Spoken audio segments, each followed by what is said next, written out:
Il n'est pas possible de posséder ou de connaître quelque chose de la plénitude que le Père a renfermé en son Fils sans une révélation intérieure du Saint-Esprit.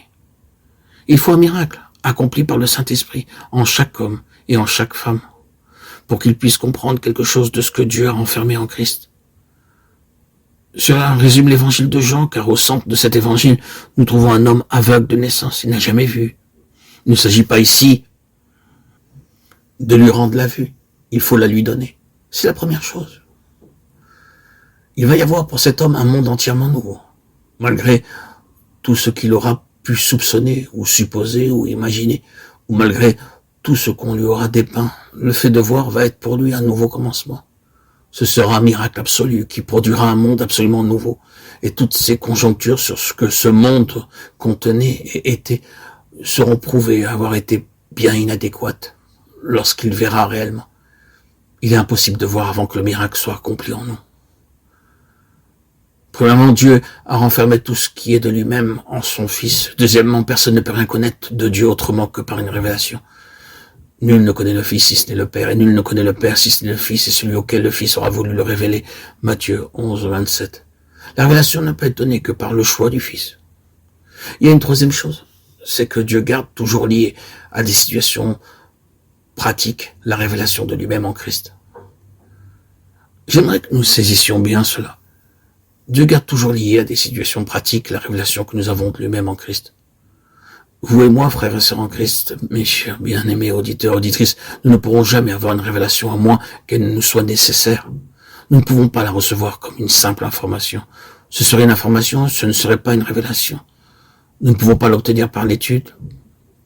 Lorsque l'Éternel donna la manne dans le désert, le symbole du Christ, le pain descendu du ciel, il précisa très fortement le fait qu'il ne fallait pas en recueillir un seul fragment de plus que le strict nécessaire pour les besoins de la journée. Car si la mesure du besoin immédiat était dépassée, le peuple serait atteint et frappé par la maladie et la mort. Le principe, la loi de la manne, c'est que jamais nous ne recevrons une révélation comme un simple enseignement, une doctrine, une interprétation, une théorie, ou quelque chose qui soit simplement une chose. Cela signifie que Dieu nous placera, vous et moi, dans des situations où seule la révélation de Christ pourra nous aider et nous sauver. Nous remarquons que les apôtres sur la révélation pour l'Église dans des situations pratiques.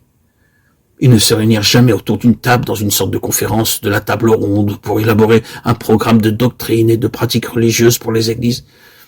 Ils se mirent à leur travail et se trouvèrent bientôt en présence d'une situation désespérée. Et c'était dans une situation qui les pressait, souvent jusqu'au désespoir, qu'ils criaient à Dieu et recevaient la révélation nécessaire. Le Nouveau Testament est la chose la plus pratique qui soit, parce qu'il est issu de situations pressantes. Le Seigneur donnait la lumière nécessaire à une certaine situation. Nous pourrions dire que la révélation de Christ dans des situations critiques est le moyen de maintenir Christ vivant, et le seul moyen par lequel Christ vit réellement pour les siens dans leur propre expérience. Or, mes bien-aimés, c'est là la raison pour laquelle le Seigneur nous garde dans des situations qui sont dures, réellement dures. Le Seigneur ne veut pas que nous restions dans des lignes théoriques en ce qui concerne la vérité, ni dans des lignes techniques. Oh, évitons la technique comme une chose en soi. Mais reconnaissons ceci. Bien que le Nouveau Testament contienne une technique, nous ne pouvons pas simplement en extraire la technique sans l'appliquer. Il nous faut entrer dans des situations pareilles à celles du Nouveau Testament pour avoir une révélation du Christ qui réponde à cette situation. C'est pourquoi la voix du Saint-Esprit à notre égard consistera à nous conduire dans des conditions et des situations et des besoins vivants et actuels dans lesquels seule une connaissance nouvelle du Seigneur Jésus pourra être notre délivrance, notre salut, notre vie, pour nous donner ensuite, non pas la révélation d'une vérité, mais une révélation de la personne et pour que nous en arrivions à voir Christ de la manière qui répondra précisément à notre besoin. Nous ne vivons pas d'une chose,